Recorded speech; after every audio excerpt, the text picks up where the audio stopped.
lest we all become part swappers, I had a job this morning with a dodgy mirror. That's a limb control one. This is a basic mirror, and it has just those two probes on the back. And all you need to do is check the resistance of it to check whether or not it's faulty or not. So we've got the old resistance measurement there. It's going to be back to front, of course, but don't worry about that. You can't see that, but I'll tell you it's 7.4 ohms.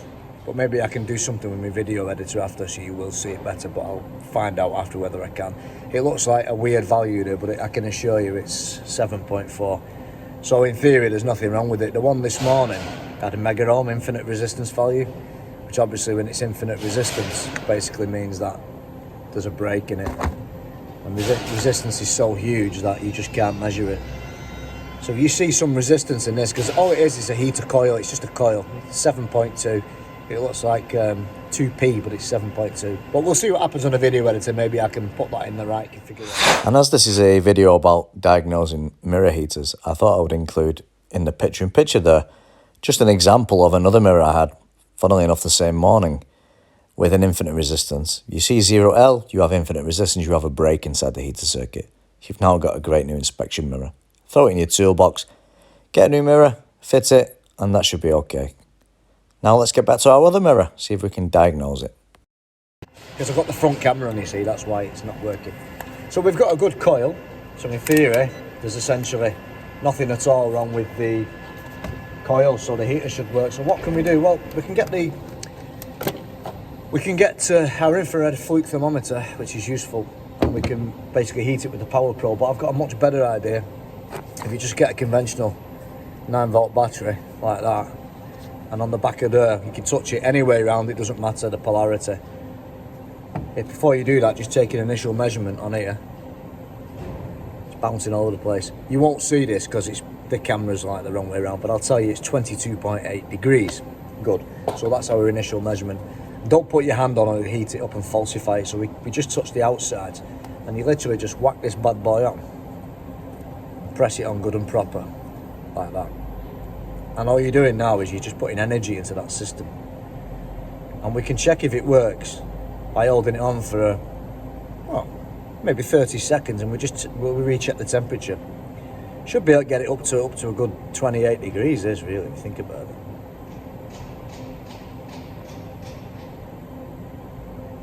It's only 9-volt battery, it's not 12-volt, but it should still work nonetheless. Obviously with 12 volts you'll get much more oomph. It'll work that bit better, you know. It's been on for what, a couple 30 seconds or so. Let's take a measurement now. 24 degrees, so it's working. We can leave it on a bit longer and see if we can get a bit more shaboola out of that. So it's 24 degrees. And this is bad news for me because it means that I can't just swap the mirror, and I have to find out maybe it's not so much a problem with the vehicle.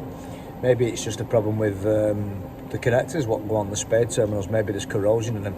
So now we need to work out what to do. So what I probably will do is I'll freeze the outside temperature sensor to sort of minus 30 or whatever. That then run the engine, put the exhaust pipes on. That should make the junction box electronics fire a signal down to this and heat it up appropriately. I could be wrong, it could still be a dodgy mirror, but I doubt it, not with a good resistance. Let's check it again. It's 25 degrees, so really that's essentially it's working. And we have got another one in stock, and I can use it as an example to see how fast it heats that up.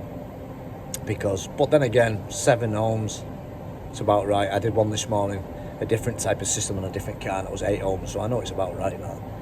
And it's just a heater circuit, all it is, it's just a coil, and you put a positive and negative on it, runs through it, and it works in this, with the same principle as any type of heater circuit. It gives off a radiant heat. Let's take another exact measurement of that now.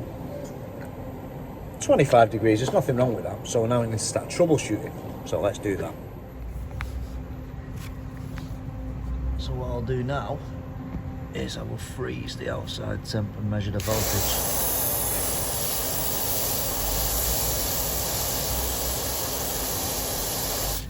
There we are. There's icicle on that now. Nice. We've got a nice minus 40 there, so that's as cold as we need it, isn't it? So let's see if we can get anything from this now. So engine's running there, we've got good voltage. So yeah, it's 12 ohms, the other one was 7. So we'll go and get a new mirror and should get a nice new mirror for John's Automotive. Good brand these actually, quite a good price. And very good quality in my opinion. Germany, made in Germany, maybe. Nice. Hello. Yes, that's me.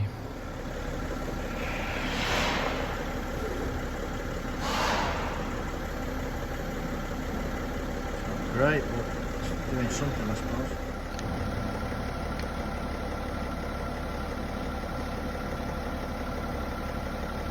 It certainly feels warm to the touch. Probably even warm that. Well, just a quick takeaway from that video. Don't have time to make perfect videos. It's not a studio production, so it probably ended a bit abruptly. But just to let you know how it all works, we pulled the mirror off the right side because it was about 16 degrees. We came inside, it was absolutely freezing. It started to warm up with the ambient temp of the workshop, but it only ever went to 16 degrees or so with the engine running, whereas the driver's side went to 42 degrees inside because it was red hot. Basically, when I sprayed the freeze sensor, both driver's side stayed hot, nothing from the passenger side. So it's not working, it's cold. Took it off, checked the voltage, got 14 volts with the engine running, nothing wrong with the wiring. Connector, squeezed the connectors tight to the spade terminals, didn't make a difference. Checked the resistance, thought it was okay at 7.5 ohms, but it actually turns out the other side was 11 and the new mirror was 11. So essentially there was a problem. I didn't think there was. Put a battery on it, got it quite warm, got it to 25. But you have to bear in mind it was on my bench and I've got a little heater near there to keep me warm, so the ambient temperature might have also warmed it up. So in theory I thought it were working, but really when I put it back and double checked there was just no temperature output whatsoever. So what I did, I got one out of the parts department, whacked that one on. Temperature was still minus 40, minus 38 on the instrument cluster. Instantly started to get some heat. I could physically feel the heat, I could feel it with my hand. I took my glove off and could feel it with my hand. On the video you saw it at 25, but actually after we got to somewhere like 38 degrees, the other side stayed at 45. Funnily enough, the other side was even hotter. I don't know why, no idea. Basically, there might be a problem there with that one in the future. So, all's well that ends well. It needed a new mirror. So, it's a good lesson that you should never, ever think that just because you've got good resistance and you think you're eating it up, that it could be working. But it's good to know that because you don't always have the luxury of having a spare mirror or a spare part. I did, thankfully, which is great. Thank God I did. Obviously, I would have recommended a new mirror anyway if I didn't have one, because if it's not heating up and it's the voltage and the terminals are tight, there's a ground and there's a live, then obviously the mirror's broken. There's no arguing about that. But usually, like the one in the morning I had before that, I had infinite resistance because it was broken inside. That's what you normally get. I've never had one in 20, 30 years where there's been a so-called good resistance value and then you have this issue where it ends up that it isn't good and it don't work. So, nice bit of testing for you.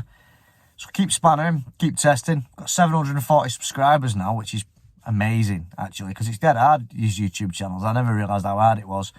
So it's building up, slowly but surely, and I'll keep trying to put out good content for you that you all love. Thank you so much for supporting me.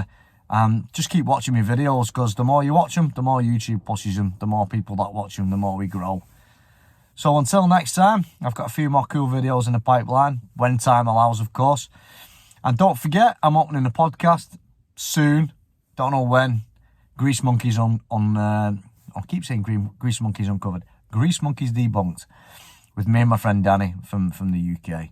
He's a cool dude with a posh voice, so you're all going to love that. It won't be on YouTube, but it'll be on every other Apple, Spotify, all these platforms with podcasts.